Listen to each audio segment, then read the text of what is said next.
अब मॉनसून सत्र तो खत्म हो चुका है, अब शीतकालीन अगला सत्र आएगा, लेकिन इस सत्र का हासिल क्या हुआ और ये जो वॉश आउट हुआ उसका जिम्मेदार कौन है? वो सत्ता पक्ष है या फिर वो विपक्ष है? हम करेंगे चर्चा। खास मेहमान हमारे साथ जुड़ चुके हैं।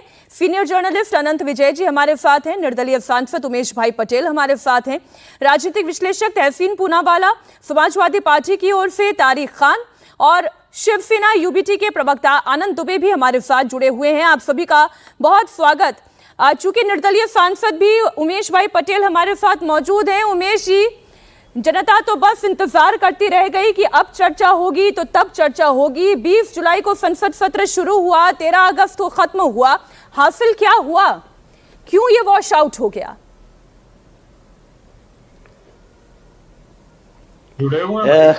मैं ये आपको कहना चाहता हूं, ये बड़ी दुख की बात है, क्योंकि सत्ता पक्ष और विपक्ष दोनों ने समन्वय नहीं हुआ और दोनों की वजह से आज इस पूरा सदन का सत्र धुल गया। दिल्ली को फोन करो भाई, दिल्ली को बोलो। और आज मैं ये कह रहा हूं कि मॉनसून सत्र ही नहीं, आपने देखा होगा तो ये बजट सत्र में भी ये सदन चला नहीं और पूरी तरह से वॉश आउट हुआ था। नहीं, सरकार की मंशा चलाने की नहीं थी या विपक्ष की मंशा? दोनों को ही जिम्मेवार मानता हूं, मगर विपक्ष को मैं यही आपसे पूछना चाहिए, सरकार की मंशा चलाने की नहीं थी या विपक्ष की बात करने की नहीं थी? जवाबदार है। ठीक, मैडम, वही मैं कह रहा हूं कि सत्ता पक्ष और विपक्ष की जवाबदेही दोनों की है, मगर विपक्ष इस बार बहुत ज्यादा जवाबदेह है, क्योंकि आखिर में आपने देखा होगा जब भी प्रश्नकाल, आप देखना कि प्रश्नकाल और 0 आवर्स भी उन्होंने बाधित किए और वो बाधित करके उन्होंने सदन को नहीं चलाने दिया। अब मुझे विपक्ष को यह पूछना है कि आपको यदि सरकार को घेरना था तो आपको प्रश्नकाल में उनको घेरते, आप 0 आवर्स लगाकर वो चर्चा में घेरते, मगर विपक्ष चाहता ही नहीं था कि सदन चले, लोगों की समस्या का समाधान हो। वो सिर्फ और सिर्फ हंगामा करके सदन का समय बर्बाद करना चाहते थे और उन्होंने समय बर्बाद किया। आज जो लड़ाई रुड़की है उन्होंने सदन में लड़ी और पूरा सदन का जो समय, कीमती समय था, उन्होंने बर्बाद किया। उसके लिए जवाबदार सत्ता पक्ष के साथ साथ विपक्ष भी है और विपक्ष बहुत ज्यादा है। और आप देखोगे तो बार बार उन्होंने यही काम किया, ये बजट सत्र में भी किया और अभी भी उन्होंने किया। ठीक है, तहसीन पूनावाला जी, किसकी जिद में ये सत्र बर्बाद हुआ है? थैंक यू मीनाक्षी जी, आपके साथ शो में शिरकत कमल, इसलिए आपका शुक्रगुजार हूं। 4 पॉइंट में संक्षेप में बता देता हूं। सबसे पहली बात, विपक्ष की एक मांग थी कि माननीय प्रधानमंत्री जी और माननीय गृह मंत्री जी वो डिबेट में शामिल हो।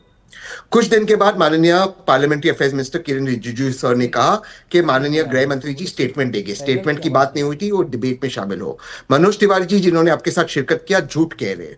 बात यह थी कि बच्चों पे लाठी किसने चलाई और लाठी चलाने की जिम्मेदारी गृह मंत्री जी की थी, उनको बात करना था। बात शिक्षा की नहीं थी, गृह मंत्री जी का विभाग था, पहली बात। दूसरी बात, जो हंगामा पार्लियामेंट के अंदर, हाउस के अंदर हुआ, वो हाउस में इसलिए हंगामा हुआ क्योंकि मांग ये थी कि माननीय प्रधानमंत्री जी, माननीय गृह मंत्री जी पार्लियामेंट में आ रहे, हाउस में नहीं, इसलिए हंगामा हो रहा था। अगर वे आते तो ये नहीं होता। तीसरी चीज, मैं इंडिया टीवी के रिपोर्ट से कहता हूं, 3 बार अजर्नमेंट मोशन और मोशंस दिया गया था कि माननीय गृह मंत्री जी बात करें।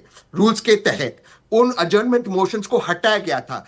विपक्ष के एमपीज की बात जो लिखित में थी उसको स्वीकार नहीं किया गया था। चौथी बात, इंडिया टीवी मुझे बता दे कि बीएसी की कौन सी मीटिंग में माननीय स्पीकर महोदय ने लिखित में दिया कि आज चर्चा होगी इसके ऊपर। मैं स्टेटमेंट्स की बात नहीं कर रहा हूं, लिखित में यह बताया था कि आज इस पर डिस्कशन होगा और माननीय गृह मंत्री जी इसका जवाब देंगे।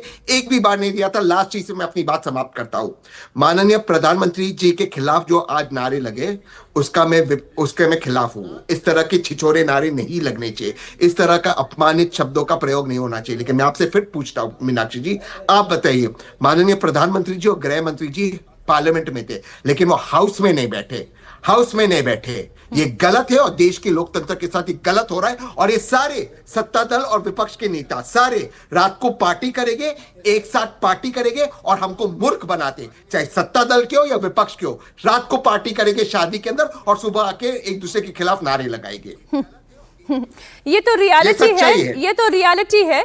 लेकिन उन शादियों की, पार्टियों की तस्वीरें हम पार्लियामेंट की तस्वीरों के साथ इसलिए नहीं जोड़ सकते क्योंकि हम भी अपने निजी जीवन में अलग अलग पार्टीज में जाते हैं और उसके बाद अपने दफ्तर भी आते हैं काम करने के लिए। कोई दिक्कत नहीं है, आप जाइए। इसलिए मैं ये कह रही हूँ, इसलिए जो सिलेबस में था उस सिलेबस के बिंदुओं पर चर्चा नहीं हुई जिसकी जिम्मेदारी राधिका जी आपकी पार्टी की थी। सत्ता पक्ष की यह जिम्मेदारी थी कि वो विपक्ष को मनाता, चर्चा के लिए तैयार करता और इंपॉर्टेंट बिंदुओं पर चर्चा होती। लेकिन मैं देख रही हूं कि 11 बिल तो ऐसे पास हो गए जिनके ऊपर बहस तक नहीं हुई पार्लियामेंट में। मात्र एक बिल पर बहस हुई है, वो भी पेपर लीक संशोधन बिल था जिसके ऊपर बहस हुई। तो नाकामी किसकी, सरकार की या विपक्ष की? सभी को नमस्कार। मीनाक्षी जी, जब मैंने अपनी पहली डिबेट इंडिया टीवी पे करी थी तो उसकी एंकर भी आप थी, और वो बात मैं इसीलिए आज बोल रही हूं क्योंकि तब भी यही टॉपिक था कि विपक्ष ने सदन नहीं चलने दिया। और आज मैं इतने लंबे समय के साथ आपके साथ डिबेट कर रही हूँ, और आज भी देखिए क्या वो कहे। राधिका जी, समझ नहीं आ रहा है इस बात की खुशी मनाऊं या दुख मनाऊं कि तब भी संसद नहीं चल रही थी, आज भी संसद नहीं चल रही है। खैर, आप अपनी बात पूरी करें। मुझे लगता है कि उस बात का दुख मनाना चाहिए क्योंकि 2014 से लेकर आज तक हमारे देश की आम जनता की गाड़ी कमाई का 3200 करोड़ रुपए नष्ट हुआ है, वेस्ट गया है, क्योंकि विपक्ष ने संसद नहीं चलने दिया है। भारत के इतिहास में कभी भी इस तरीके का इतनी अमाउंट ऑफ पैसा जो हमारे देश के कार्य, मतलब देश को आगे ले जाने के लिए कहां इस्तेमाल हो सकता है। 3200 करोड़ तो इतने तो जीरो की गिनती भी नहीं आती मुझे, मीनाक्षी जी, इतना पैसा इन्होंने बर्बाद किया है। अब और आज अभी नहीं मिल रही थी ना मनोज तिवारी। और ये जो तहसील जी ने दो बातें उठाई, एक बात बोली कि सब रात को मिलके पार्टी करेंगे। पहली बात तो मुझे नहीं लगता कि हमारे लोग कोई उन लोगों के साथ पार्टी कर सकते हैं जो इस देश के प्रधानमंत्री, चुने हुए लॉन्गेस्ट सर्विंग चुने हुए प्रधानमंत्री को गाली देते हैं। लेकिन बात आती है शादी की, तो ये बात इनको अपने इनकी ठगबंधन के साथियों को कहनी चाहिए। राहुल गांधी जिस अडानी अंबानी जी को गाली देते हैं, इन्हीं के लोग सारे टाइम उनकी शादियों में जाते हैं, और इन्हीं को बोलना चाहिए था सुप्रिया सुले जी को कि आपने अपने बच्चों की शादी में बुलाया, सब आए, हर चीज भूल के, पर वो क्यों इस तरीके के अपमानजनक शब्दों वाले बोर्डिंग लेकर चल रहे थे। मैं जानती हूँ तहसील जी जरूर बोल सकते हैं, लेकिन खैर वो बात मुझे नहीं लगता कि मायने रखती है। लेकिन एक बात जो और तहसील जी ने कही कि प्रधानमंत्री के लिए अपशब्द बोले, प्रधानमंत्री के लिए क्या अपशब्द बोले। मुझे तो जो देखने को मिला कि पवन खेड़ा जी अपने ही 56 साल के नेता के लिए अजीब अजीब तरीके की चीजें कर रहे हैं। आजकल वो राहुल गांधी जी के नाम पे बंदर से लेकर आ रहे हैं। देखिए, राहुल गांधी और प्रियंका वाड्रा का झगड़ा इतना सामने आ चुका है कि प्रियंका वाड्रा के कहने पे पवन खेड़ा, भूपेश बघेल किस तरीके से प्रायोजित तरीके से नारे लगाने कल से शुरू करते हैं। एक ने हरेली तीज के मौके पे दिया, उसके बाद आके पवन खेड़ा जी ने यहां दिया और बंदर लेकर आए। बताइए, अपने नेता का जो 56 साल के हो गए हैं इस साल जून में, उनका ऐसे मजाक उड़ाना बहुत गलत बात है। मैं इस बात की कड़ी निंदा करती हूँ। लेकिन वापस आते हैं मुद्दे के ऊपर। देखिए मीनाक्षी जी, क्या होता है ना, जिन लोगों ने कभी भी देश की तरक्की के बारे में नहीं सोचा, देश को आगे ले जाने के बारे में नहीं सोचा, सिर्फ एक परिवार की तरक्की और आगे ले जाने के लिए सोचा, वो कभी भी देश की संसद को चलने ही देना नहीं चाहेंगे, क्योंकि उनको नफरत है इस देश की जनता से, क्योंकि बार बार वो उनके 56 साल के बंदर वाले युवराज को बाहर रखती है इस देश की संसद से, क्योंकि देखते आ रहे हैं ये लोग नहीं सीखते हैं। वॉश आउट पे वॉश आउट सदन से होते हैं। हमेशा आप कह रही थी कि हमारी जिम्मेदारी बनती है, हमारे प्रधानमंत्री, हमारी सरकार की जिम्मेदारी इस देश की जनता के प्रति है। इसीलिए हमने बच्चों के साथ संवाद किया, इसीलिए हमने बच्चों की मांगे पूरी करी। हमने तो यहां तक कि ऑपोजिशन को भी कहा कि, और कल मेरे देश के गृह मंत्री ने साफ तौर से कहा, आप आइए 18 घंटे की चर्चा करिए, आप सारे अपने सवाल बताइए, मैं एक एक का लिख के पॉइंटेड जवाब दूंगा। अगर सवाल होते, अगर मुद्दे होते, तभी तो ये सदन में आते। क्यों नहीं आना चाहिए था? नहीं, रामगोपाल यादव जी ने इसी बिंदु पर कहा, और तारिक जी हमारे साथ हैं, वो ये कह रहे हैं कि भाई आप अगर समय लिख कर दे देंगे या सवाल लिख करके दे देंगे तो ये तो अलोकतांत्रिक है। ये रामगोपाल यादव जी की तरफ से सवाल उठाया गया। लेकिन अब मुझे बाकी मेहमानों के पास भी जाना है। राधिका जी, आप बने रहे हमारे साथ। तारिक जी, सवाल ये है कि चर्चा नहीं हो पाई, अब वो हठधर्मिता विपक्ष की थी या सरकार की थी? चर्चा तो किसी भी सूरत में चाहिए थी जो नहीं हो पाई, कौन है जिम्मेदार? ठीक है। लगातार ये कहा गया कि लोकसभा विपक्ष ने नहीं चलने दी और विपक्ष जिम्मेदार, ठीक है, और तमाम करोड़ रुपए जनता के बर्बाद हो गए और क्या क्या किस्म के आरोप लगाए गए। मैं अभी चेक कर रहा था, कि 1 से लेकर 18वीं लोकसभा में सबसे कम प्रोडक्टिव लोकसभा कब थी? 15वीं लोकसभा, 15वीं, जब ये विपक्ष में थे। तो वो जनता की गाढ़ी कमाई नहीं थी। लोकसभा चलाने के लिए प्रति घंटा 2 करोड़ 4 करोड़ लगता था, वो जनता का पैसा नहीं था, नेपाल के लोगों का पैसा रहा होगा तब, जब तमाम मुद्दों पे इनकी और सुनिए, पहली लोकसभा से लेकर हर साल 3 सत्र होते हैं, आज 18वीं लोकसभा चल रही है। सबसे कम प्रोडक्टिव सत्र कब था? जब ये विपक्ष में 2010 का विंटर सेशन, 2013 का विंटर सेशन, प्रोडक्टिविटी 4% एंड 6%। क्रमांक कौन जिम्मेदार है? कहां गया 0 आवर? कहां गई जनता की गाढ़ी कमाई? तो आप उसी परिपाटी को आगे बढ़ाना चाहते हैं, ठीक है? बिल्कुल नहीं बढ़ाना बीजेपी सिखा रही है वो आप सीखना चाहते हैं? बिल्कुल नहीं बढ़ाना चाहते। मैं सिर्फ इनका चेहरा आईना दिखा रहा हूं इनको कि आपने क्या किया था। यही तो बीजेपी करती है, नेहरू ने ये किया था, नेहरू ने वो किया था, समाजवादी पार्टी में गुंडा राज था, ये भी तो यही करते। हम इनको इनका चेहरा दिखा, साफ साफ देखें। अब सुनिए दूसरी बात, नियम 372 के तहत कहा जा रहा था कि मंत्री जी स्टेटमेंट दें। 16वीं लोकसभा, 17वीं लोकसभा और 18वीं लोकसभा, क्रमांक में सुनिएगा। 16वीं लोकसभा में नियम 372 के तहत मंत्री जी ने, बीजेपी के मंत्रियों ने 24 बार आकर स्टेटमेंट, 17वीं लोकसभा में 26 बार दिए, और जो अभी मोदी 3 चल रही है इसमें 9 बार आकर स्टेटमेंट दिया, जिसमें पहले से बताया जाता है कि लोकसभा स्पीकर को कि हम, इसी की डिमांड हो रही थी, चर्चा की तो डिमांड हो नहीं रही थी। आपसे नियम 372 के तहत स्टेटमेंट मांगा जा रहा था कि जो गोलियां चलाई गई वो किसके आदेश से चलाई। आप विपक्ष की मांग को घुमा कर ये कह रहे हैं कि आइए बहस करें। बहस नहीं करनी साहब। नियम 372 संसदीय प्रणाली के तहत हम ये मांग कर रहे थे कि आप बता दीजिए कि आपने इस पे स्टेटमेंट आप जारी कर दिए, जिसका लिखित स्टेटमेंट पहले अध्यक्ष को दिया जाता है, उसके बाद कंसर्न मंत्री आकर बयान देते हैं। टेक्निकल इशू है, इसी पे हम बात कर रहे थे, इसी की हमारी डिमांड थी। ठीक है, तो टेक्निकली नियम 372 के तहत अनंत विजय जी, गृह मंत्री ने अपना बयान नहीं दिया, इसलिए पार्लियामेंट वॉश आउट हो गई। अब नियम, कायदे, कानून पार्लियामेंट के आप ज्यादा बेहतर समझते हैं, इसलिए आप ही समझाएं। अमित शाह ने, गृह मंत्री ने नियम के अनुरूप बयान नहीं दिया, इसलिए समाजवादी पार्टी ने बयान सुनना ही स्वीकार नहीं किया। क्या मैं ठीक समझ पा रही हूं? देखिए, 372 की बात समाजवादी पार्टी के प्रवक्ता कह रहे थे, लेकिन अपनी आदत के अनुसार वो थोड़ी थोड़ी छुपा के कह रहे थे। जैसे 2010 में भी थोड़ा सा छुपाया, 2013 में भी थोड़ा सा छुपाया, और 372 में भी थोड़ा सा छुपा लिया। 372 ठीक है कि विपक्ष डिमांड करती है, पर उसमें कंसेंट ऑफ द स्पीकर जरूरी है। तारिक खान साहब को ये मालूम होगा, अगर उन्होंने इसको पढ़ा होगा। कंसेंट ऑफ द स्पीकर जरूरी है। दूसरा, उसमें किसी प्रकार का कोई क्वेश्चन अलाउड नहीं होता है, आपको ये भी पता होगा। और तीसरा है कि स्कोप ऑफ द स्टेटमेंट, है ना। अब आप याद करिए मीनाक्षी जी, 372 में खाड़ी युद्ध के समय जब विदेश मंत्री जयशंकर ने स्टेटमेंट दिया था, उस स्टेटमेंट के समय क्या किसी ने सुनने की जहमत उठाई थी? उनको कितना शोर शराबा हुआ था। तो ये नियमों के मकड़जाल में फंसाने वाली बात नहीं है इसको। और रही बात 2010 के विंटर सेशन की, जो वाइप आउट होने की बात कह रहे हैं, तो मुझे मालूम था तहसीन भाई आप जरूर आओगे। अभी आप पर भी आ रहा हूं मैं सर, आपने भी बहुत अच्छा स्टेटमेंट दिया है। मैं जब वो 2010 के विंटर सेशन की बात हो रही थी मीनाक्षी जी, तो उसमें याद करिए कि उस समय घोटालों का समय था। 2G घोटाला चरम पे था, कॉमनवेल्थ घोटाला, जाने कितने घोटाले हो रहे थे। सब घोटालों को लेकर विपक्ष जन आवाज को वाणी दे रहा था। और इसलिए लाल कृष्ण आडवाणी का एक फेमस वक्तव्य है जो उस समय का मुझे याद पड़ता है। उन्होंने कहा था लोकसभा से निकलते समय, या लोकसभा में कहा था, ठीक से याद नहीं है, लेकिन वक्तव्य यही था कि कई बार बाधित करके भी सही निर्णय होते हैं, और वो सही निर्णय हुआ था। और 2G स्कैम की जांच हुई, जेपीसी की मांग पर ये हंगामा हो रहा था, और जेपीसी ने वो पूरी जांच की थी। अब हम उस पर नहीं जाते हैं कि क्या हुआ, कैसे हुआ।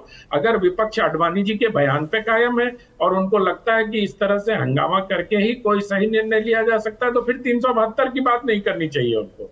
अगर वो 300, इसलिए मैं कहता हूं कि विपक्ष इस वक्त कंफ्यूज है। जैसे आज भी देखिए, जब वो बंदर वाला प्रदर्शन जो वीडियो आप दिखा रही थी, वो प्रदर्शन हो रहा था तो समाजवादी पार्टी के कुछ नेता शायद वहां पंक्ति में खड़े थे, अचानक उनको एहसास हुआ कि गलत हो रहा है तो वो वहां से हट गए और अब समाजवादी पार्टी इसकी घोर निंदा कर रही है। एक अंतिम बात मैं ये कहूंगा कि तहसीन भाई ने अभी बहुत कहा कि गृह मंत्री के इशारे पर लाठी चलाया गया, उनके आदेश पे लाठी चलाया गया। तहसीन भाई, आप तो सुप्रीम कोर्ट के बहुत बड़े वकील हैं, बहुत लंबा आपका अनुभव है और राजनीतिक विश्लेषक के तौर पर भी आपकी तैयारी ठीक रहती है। मैं ये नहीं समझ पाया हूं कि आज तक लाठी चार्ज का आदेश गृह मंत्री कैसे देता है। ये तो ऑन द स्पॉट जो वहां सबसे बड़ा अफसर होता है, चाहे वो लाठी चार्ज हो, चाहे वाटर कैनन हो, चाहे अश्रु गैस के गोले हो, चाहे फायरिंग का आदेश हो, जो मौके पे मौजूद सबसे बड़ा अफसर होता है वही आदेश देता है, मजिस्ट्रेट आदेश देता है। इसका गृह मंत्री आदेश देता है, ये मैं पहली बार सुन रहा हूं। सर बिल्कुल समय मीनाक्षी जी आपको दे दिया, आपने दोनों हाथ की उंगलियां उठा दी, इसलिए आपको तो विशेष अवसर मिलेगा मुझे लगता है। तो मैं सिर्फ मैं कह रहा हूं कि गृह मंत्री के आदेश देने की बात पता नहीं कहां से श्रीमान राहुल गांधी जी को किसी ने बता दी है कि गृह मंत्री जी फायरिंग के आदेश देते हैं। लेकिन मैं तो सर ये कह रही हूं कि आदेश दिया या नहीं दिया, गोल पोस्ट तो बार बार चेंज होता रहा। आप पहले कह रहे थे कि शिक्षा मंत्री का इस्तीफा होना चाहिए, इस्तीफा हो गया। फिर आप ये कह रहे थे गृह मंत्री को बयान देना चाहिए, गृह मंत्री तैयार हो गए बयान देने के लिए। बयान देने के लिए तैयार हुए तो आपने कह दिया कि या तो वो इनकॉम्पिटेंट हैं या तो वो इनकेपेबल है, दोनों ही सूरत में उनका इस्तीफा होना चाहिए। आप तहसीन जी कितना इनकार कर ले, मैं राहुल गांधी का बयान बहुत अच्छे से सुनकर फिर ये प्रश्न उठा रही हूँ। आनंद जी थोड़ा सा इंतजार और, तहसीन जी छोटे में अपनी बात रखें। बहुत संक्षेप में, कभी भी माननीय गृह मंत्री जी के स्टेटमेंट की मांग नहीं हुई थी। जवाबदारी बातचीत पर, जवाबदारी की स्टेटमेंट की बात माननीय पार्लियामेंट्री अफेयर्स तो ये 372 क्या था? एक मैं बोलता हूँ। आप अजर्नमेंट मोशन को मानिकम टैगोर के और बाकी के नहीं देख रहे, जहां पे फुल डिस्कशन चाहिए था। तीसरी चीज आनंद भाई, मैं आज आपकी बात से बिल्कुल इत्तेफाक रखता हूं। मैं तो मानता हूं गृह मंत्री जी ने ये नहीं दिया, उन्होंने इशारा कि ये आदेश नहीं दिया मारना चाहिए, मैं मानता हूं। इस बात पे आप भी कायम है, मैं भी कायम हूं। लेकिन फिर यही भाजपा आज मुलायम सिंह यादव जी के परिवार से माफी मांगे कि जो गोलियां चली वो जो आज राम मंदिर के इंचार्ज है उन्होंने चलाई, नृपेंद्र मिश्रा, क्योंकि वो मैजिस्ट्रेट थे। वो स्वर्गवासी से मुलायम सिंह यादव जी ने नहीं चलाई। आज माफी मांगिए देश से, मेरे ख्याल माफी मांगिए, नाक रगड़ते भाजपा को माफी मांगनी होगी। और बहुत छोटे में आनंद जी बहुत छोटे में, फिर मैं आनंद जी के पास जा रही हूँ। राधिका जी थोड़ा इंतजार। तहसीन भाई, कभी कभी आप जोश में बेचारे नृपेंद्र मिश्रा को, जो मुख्यमंत्री के प्रधान सचिव थे, उनको मजिस्ट्रेट बता दिया आपने। ये तो बड़ी ज्यादती करते हैं आप कभी कभी। मुझे लगता है कि तथ्यों की जानकारी तो ठीक रखा करिए। सब मुख्यमंत्री का प्रधान सचिव होने के नाते आप उनको मजिस्ट्रेट बना के इतना डिमोट तो मत करिए नृपेंद्र मिश्रा जी को भाई। तो मैं लगता है कि जब आरोप लगाने के लिए जोशीले अंदाज में लोग आते हैं ना, तो तथ्य से थोड़े दूर चले जाते हैं। मुलायम सिंह यादव का और राम कार सेवकों का मामला बिल्कुल ही अलग था। उस पर माफी मांगने जैसी कोई बात मुझे नहीं लगता है, क्योंकि उस समय देश में सिर्फ और सिर्फ, और क्या कहा था मुलायम सिंह यादव जी ने राम मंदिर जो वो बाबरी मस्जिद के ढांचे के गिरने के बाद, ये भी आपको याद होगा किस प्रकार से सरकारें बर्खास्त की गई थी भारतीय जनता पार्टी की। ये भी आपको सर बहुत पानी गंगा में बह चुका है। हम 2026 में आ चुके हैं। आज 26 का मॉनसून सत्र जो वॉश आउट हो गया, चर्चा उस पर हो रही है। आनंद जी, ये किसकी जिद है? ये सरकार की जिद है या विपक्ष की जिद है? किसकी जिद के चलते ये सत्र बर्बाद हुआ? मीनाक्षी मैम, मैं यही कह रहा हूँ कि ये लोग इधर उधर की बात करके भटका रहे हैं चीजों को कि, और अभी मुलायम सिंह पे चले गए। अभी कोई नेहरू जी पे जाएगा तो कहेंगे कि आप तो पुरानी बातों को याद करके ले जाते हो भाई। आप भी तो अतीत में जा रहे हो बार बार भाई। नहीं, अमित शाह राहुल गांधी तक ही हम रहते हैं। आनंद जी जवाब दें। अच्छा सॉरी, मैं आनंद दुबे को आनंद समझ गया था, इसलिए बीच में आ गया। ठीक, आनंद दुबे जी। मीनाक्षी जी नमस्ते, आपको सादर प्रणाम। आज आपको स्पेशल साधुवाद है क्योंकि आपने जो सम्मानित पैनल आज बुलाया है उसमें हम नेताओं के साथ एक निर्दलीय सांसद जी बैठे हैं जिनका नाम है उमेश भाई पटेल। मुंबई से सटा हुआ लोकसभा है दमन दीव। ये निर्दलीय चुन के आए हैं, ये न कांग्रेस के टिकट पे चुन के आए हैं न बीजेपी के टिकट पे चुन के आए हैं। ये दमन द्वीप की पावन जनता के भरोसे चुन के आए हैं। क्या कभी आपने पूछा कि इस पूरे डिस्कशन में इनके दिल पे आज क्या बीत रही होगी? जब ये सदन में आए होंगे 20-22 दिनों के लिए, तो बहुत सारी योजना इन्होंने बनाई होगी। इन्होंने सोचा होगा अपने क्षेत्र के मुद्दे उठाऊंगा, अपने क्षेत्र के लोगों के लिए बात करूंगा। इनसे बेहतर कौन बता सकता है किसकी गलती है? ये तो उस संजय के भांति हैं जो पूरा महाभारत देख रहे थे और सब जानते हैं। इन्होंने पहले बताया कि हाँ, गलती दोनों तरफ से है, कहीं से ज्यादा है, कहीं से कम है, किसी की कमीज ज्यादा सफेद है, किसी की कमीज कम सफेद है। अरे बंद करो। ये उमेश भाई पटेल जैसे नेताओं ने बड़ी मुश्किल से सांसद का चुनाव जीता है लोगों की समस्या उठाने के लिए। इन लोगों पे रहम करो। जो नए सांसद शपथ लेकर आए हैं राज्यसभा में, किससे वो मांगे? कुछ कह नहीं पाए।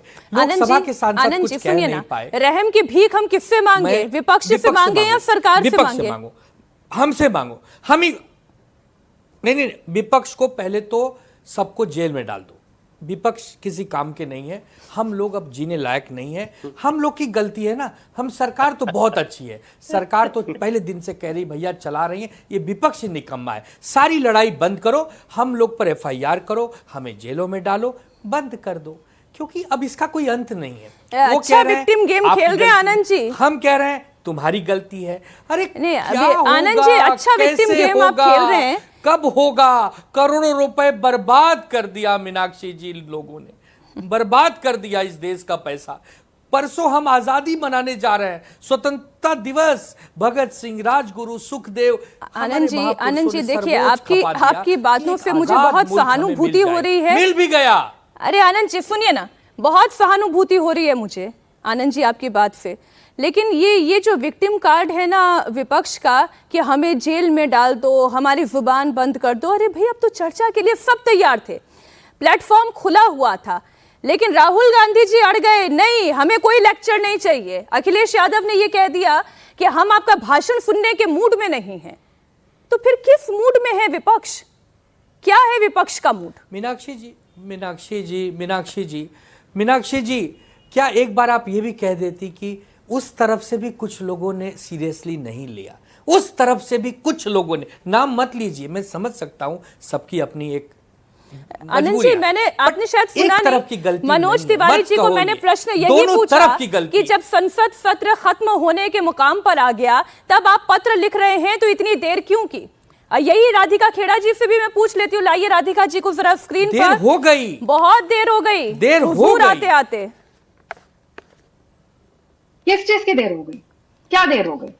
देर तो झारखंड में हो रही है मीनाक्षी जी। वहां पे बच्चे को प्रोटेस्ट करते हुए 20 दिन हो गए, लेकिन राहुल गांधी जी को, ना नसूरुद्दीन शाह साहब को, ना शबाना आजमी जी को, जो ये वॉर्ड वापसी गैंग वाले हैं, ना यहाँ पे बैठे किसी भी विपक्ष के लोगों को एक शब्द नहीं आया है किसी के मुंह से। देर हो ही जा रही है। फिर ये कहेंगे जब वहां पे रात के अंधेरे में जब मीडिया नहीं होती है तो उन बच्चों पर लठ बरसाया जाता है। देर हो रही है क्योंकि आप उन बच्चों की मांगे पूरी नहीं करना चाह रहे। उन बच्चों की मांगे जिन्होंने एक बार भी मुख्यमंत्री का इस्तीफा नहीं मांगा, जिन्होंने एक बार भी नहीं कहा कि हम सदन को उखाड़ के फेंक देंगे, जिन्होंने एक बार भी अपने मंच को ना राम के विरोध खड़ा होने दिया, ना इस देश के विरोध खड़े होना दिया, ना किसी पॉलिटिकल एजेंडा के लिए खड़े होने दिया। देर आप लोग कर रहे हैं, इसीलिए बार बार आप लोगों के जीतने में भी देर हो रही है। You are not reading the writing on the wall. तीसरी लोकसभा आप लोग हारे हैं, तो कुछ तो आप लोगों को इंट्रोस्पेक्ट करना चाहिए कि देश की जनता, अगर आप लोग इतने सही है और हम इतने गलत है। यहाँ पे गिनवाया जा रहा था कि सबसे काम विपक्ष में सबसे बुरा हम लोगों ने किया, सबसे लोएस्ट सदन हमारे समय में विपक्ष के टाइम पे चला, फिर भी आप लोगों को देश जनता वापस नहीं लाती है संसद में। क्यों भाई? अभी तो हम सबसे बुरे हैं, हम संसद नहीं चलने देते। और तहसीन जी बोल रहे थे कि भारतीय जनता पार्टी को माफी मांगनी चाहिए मुलायम सिंह यादव जी का नाम लेने के लिए। अरे भैया, मुलायम सिंह यादव जी ने स्वयं कहा था हाँ मैंने गोली चलवाई और जरूरत पड़ी तो दोबारा गोली चलवाऊंगा। उन्होंने कहा मैं हिंदुओं का नेता हूं ही नहीं, मैं हूं सिर्फ मुसलमानों का नेता। तो आप उनको बोलिए ना, हमें क्यों बोल रहे हैं? खैर अभी तो उनको बोल नहीं सकते, भगवान उनकी आत्मा को शांति दे, लेकिन हमने तो नहीं कहा। लगातार मुलायम सिंह यादव जी ने अपने लिए ये मेडल बना के कहा कि हाँ मैंने गोली चलाई, तो हम तो उन्हीं की बात को आगे रखते हैं। अब उनको भी आप झूठा करार कर देना चाहते हैं। उनके बेटे ने तो उनसे माइक छीन ही ली थी, अब आप जो चीज को अपना मैं राधिका जी बड़ी ईमानदारी से कह रही हूँ कि ये जो अभी चल रहा है, पटेल जी को प्लीज स्क्रीन पर लाएं। पटेल जी, ये नैरेटिव का खेल चल रहा है जो पक्ष और विपक्ष के बीच में बड़े शानदार तरीके से चल रहा है। ये नैरेटिव का खेल है जो अभी आनंद जी कह रहे थे ना कि इसकी कमीज ज्यादा सफेद है, ये नैरेटिव का खेल है। एक्चुअल में आपने सही बोला, ये नैरेटिव का खेल है। और आपको बताऊं, सदन जो है अब जो है एक राजनीतिक अखाड़ा बन गया है, और राजनीतिक अखाड़े में कौन कितना मजबूत है वो दिखाने का एक खेल चल रहा है। अब जनता के मुद्दे साइड पर निकल चुके हैं और वो बड़ी बड़ी पार्टियां अपना एजेंडा फिक्स करके अंदर सदन में आती है। उनको जनता की समस्या से कोई सरोकार नहीं है। जब भी चर्चा होती है, कहाँ तो नेहरू जी पे चले जाते हैं, या तो फिर ये अटल जी पे चले जाएंगे, वो वहां पे चले जाएंगे। गड़े मुद्दे उखाड़ोगे तो वो गंद आएगी। हम प्रेजेंट में कब सीखेंगे? आज जब बात हो रही है छात्र आंदोलन की, जेएनजीओ की, या फिर झारखंड की, तो मैं ये पूछना चाहता हूं कि उनको यहां तक आना क्यों पड़ता है? वो जेएनजीओ को रास्ते पे उतरना क्यों पड़ा? आज झारखंड में उतरे हैं, कल दिल्ली में उतरे थे, क्योंकि हम सदन में बैठने वाले लोग विफल है उनकी समस्या को सुलझाने में और उनकी समस्याओं को निपटारा करने में। इसीलिए वो जनता के बेचारे बच्चे जो अपने भविष्य को लेकर चिंतित है, उनको रोड पे उतरना पड़ा और आंदोलन करना पड़ा। आज झारखंड में भी वो कर रहे हैं, और उसके लिए सत्ता पक्ष, विपक्ष और सदन में बैठने वाला हर एक संसद सदस्य जिम्मेवार है, क्योंकि समय पर उनकी समस्या का समाधान हम सदन में बड़ी ईमानदारी से उमेश भाई पटेल जी आपने अपनी बात रख दी। साथ कहना चाहता हूँ, हाँ, बहुत ईमानदारी से आपने अपनी पूरी बात रख दी अनंत जी। लेकिन मैं तो ये बोल रही हूँ कि ये किसका फ्रस्ट्रेशन निकल रहा है पार्लियामेंट में? ये राहुल गांधी का कोई फ्रस्ट्रेशन है, सरकार के अंदर, या फिर कोई फ्रस्ट्रेशन है? चाहते क्या है राहुल गांधी? मुझे लगता है जिस शब्द का आपने उपयोग किया फ्रस्ट्रेशन, वो तो विपक्षी दलों पर ही लागू होता है, क्योंकि लगातार तीन बार से भारतीय जनता पार्टी के नेतृत्व में एनडीए की सरकार बन रही है। तो अगर फ्रस्ट्रेशन होगा तो विपक्ष का ही होगा। और दूसरा फ्रस्ट्रेशन ये है कि विपक्ष के बहुत सारे सांसद एनडीए की ओर उन्मुख हो गए हैं। आनंद दुबे की उंगली स्वतः उठ गई, क्योंकि जब सांसद ही नहीं बचेंगे तो कैसे काम चलेगा? तो फ्रस्ट्रेशन तो होगा ही राजनीति करने में। दूसरी तरफ आप देखिए कि बहुत सारे सांसद आ गए, तो फ्रस्ट्रेशन का एक कारण वो भी है। दूसरा ये कारण जो मुझे ये समझ में आता है मीनाक्षी जी, कि विपक्ष के फ्रस्ट्रेशन का एक कारण है, उनको लग रहा है कि नरेंद्र मोदी जिस अश्वमेध के घोड़े पे चले जा रहे हैं उसको इन्होंने लवकुश बनकर थाम लिया है। मुझे लगता है ये गलतफहमी में है। और मैंने पिछली बार जो जंतर मंतर पर हुई चर्चा के दौरान भी कहा था कि एक बहुत अच्छी कहावत है कि 2 कदम आगे बढ़ने के लिए कई बार 1 कदम पीछे हटना पड़ता है लंबी छलांग के लिए। तो मुझे तो लग रहा था कि ये लंबी छलांग इसी सत्र में दिखाई देगा, लेकिन हो सकता है संभव हो कि कोई विशेष सत्र बुलाया जाए, क्योंकि विंटर सेशन तक तो बहुत देर हो जाएगी। तो जो डिलिमिटेशन है और जो महिला आरक्षण है, ये दोनों इस समय की मांग है। और इसी का फ्रस्ट्रेशन है कि कहीं पिछली बार जब इन लोगों ने विरोध किया था तो पश्चिम बंगाल के चुनाव में मुंह की खानी पड़ी थी। अब स्पष्ट है कि महिला आरक्षण का विरोध करेंगे तो आपको चुनाव में हार का सामना करना पड़ेगा। इसलिए मुझे लगता है कि विपक्ष जब तक अपना हट छोड़ दे उनके फायदे में है, नहीं तो ये फ्रस्ट्रेशन का लेवल और बढ़ता जाएगा। और अभी हमने पार्लियामेंट के परिसर में बंदर की एंट्री देखी है, फिर पता नहीं क्या क्या भालू, चीते, जो भी समझ में आते हैं लोकतंत्र के इस मंदिर में लेकर लोग आ जाएंगे और इसी तरह वीडियो बना के प्रचार पाने की। और एक अंतिम बात मैं कह दूं कि जब प्रधानमंत्री नरेंद्र मोदी पर विपक्षी दलों ने व्यक्तिगत हमला किया, उनको मुंह की खानी पड़ी है। आप याद करिए, चौकीदार चोर है। आप इस तरह के, और या प्रधानमंत्री नरेंद्र मोदी की मां के बारे में आप शब्द करना बिहार के चुनाव में, और ऐसे बहुत सारे दर्जनों उदाहरण है कि जब भी प्रधानमंत्री पर व्यक्तिगत रूप से हमला किया है, भारत की जनता ने अपनी तरफ से मत पत्रों के जरिए उसका जवाब दिया। समय मेरे पास कम बचा है और मैं विपक्ष को समय देना चाह रही हूँ। तारिक जी आप भी छोटे में और आनंद जी आप भी छोटे में अपनी बात रखिएगा। तारिक जी। मान लिया अनंत भाई बहुत समझदार हैं, इसकी मैं तारीफ करता हूँ। मान लेते हैं कि विपक्ष फ्रस्ट्रेटेड है, मान लेते हैं, आपकी बात से सहमत। आप तो नहीं है फ्रस्ट्रेटेड साहब, आप तो स्टेबल हैं एकदम। 25 तारीख को राहुल गांधी जी पत्र लिख के कहते हैं कि आइए संसद में स्टेटमेंट दे दीजिए।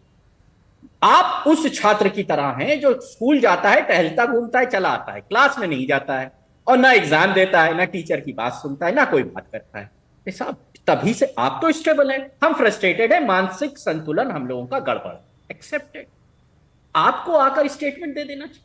आपको जनता की बात कर लेनी चाहिए। आपने एक बात और कही कि 2010 में 2G का घोटाला था, जो जनता के बहुत अहम मुद्दे थे, जिसके लिए वो विरोध कर रहे थे। आज जो मुद्दे हैं, वो जो इंटरनेशनल स्पेस स्टेशन पे 10 लोग रहते हैं, उनके मुद्दे हैं। भारत की जनता के कहां मुद्दे हैं? क्या आप बोल रहे हैं? ये किसके मुद्दे राधिका हैं? जी, कविता और व्यंजना में बात कर रहे हैं। ये भी तो जनता के मुद्दे हैं भाई। कुछ तो हो गया है, कुछ तो हो गया है विपक्ष को, समाजवादी पार्टी और यूबीटी दोनों को। मुझे लग रहा है कुछ तो हो गया है। फ्रस्ट्रेटेड है, हम मान लेते हैं फ्रस्ट्रेटेड है। Radhika ji, closing comment. मीनाक्षी जी, जब 2014 से मीनाक्षी जी इतनी बोलने नहीं दिया। अच्छा, आनंद जी बोल ले, मेरे पास समय कम है, लेकिन संक्षेप में। मुझे लगा आपका दुख फिर वापस उबाल मारेगा। मीनाक्षी जी, आप दुबे जी कहो, आप आनंद जी बोलती हो। मैं आनंद बोल बोला करो, आप आनंद जी अच्छा, बोलते हो, दुबे उधर से जी उंगली बोले। उठ जाती है। बोलो दुबे जी। आप दुबे जी बोलो, दुबे जी, जैसे पार्ले जी वैसे ही दुबे जी। अच्छा मीनाक्षी जी, अब ध्यान से सुनो। मान लिया विपक्ष फ्रस्ट्रेशन है, कोई बात नहीं। सरकार में भी फ्रस्ट्रेशन है। सरकारी शिक्षा व्यवस्था की गुणवत्ता खराब हो गई, उच्च शिक्षा तंत्रिकी में पेपर लीक हो रहे हैं। हमारी चिकित्सा की व्यवस्था ऐसी है कि अगर किसी मरीज को रिश्तेदार बन के देखने जाओ तो खुद बगल वाली बेड में लेट जाओ। हमारे बेरोजगारों की जो स्थिति हो किसी छुपी नहीं है। हमारे बाकी सब सारी डॉलर रुपया सब बताऊंगा तो लंबा समय जाएगा। वहां भी फ्रस्ट्रेशन है, बट वहां वाला फ्रस्ट्रेशन प्यारा प्यारा है, मीठा मीठा है, और विपक्ष का कड़वा कड़वा है, बेकार बेकार है। तो ये तो देखने के आईने जो चश्मे होते हैं, सर मैं एक बात बोलूं, चश्मा से फ्रस्ट्रेशन, देखोगे असल फ्रस्ट्रेशन तो मैं बताऊं विपक्ष भी अच्छा किसकी है? सरकार भी असल अच्छा है। फ्रस्ट्रेशन इस वक्त जनता को हो रही है कि जनता चुनकर आप लोगों को पार्लियामेंट में भेजती है कि हमारे उठाए हुए मुद्दों पर, हमारी समस्याओं पर आप चर्चा करें। लेकिन वहां पर फिर जब ये बंदर और मदारी वाला खेल होने लगता है ना, तब फ्रस्ट्रेशन होती है जनता को।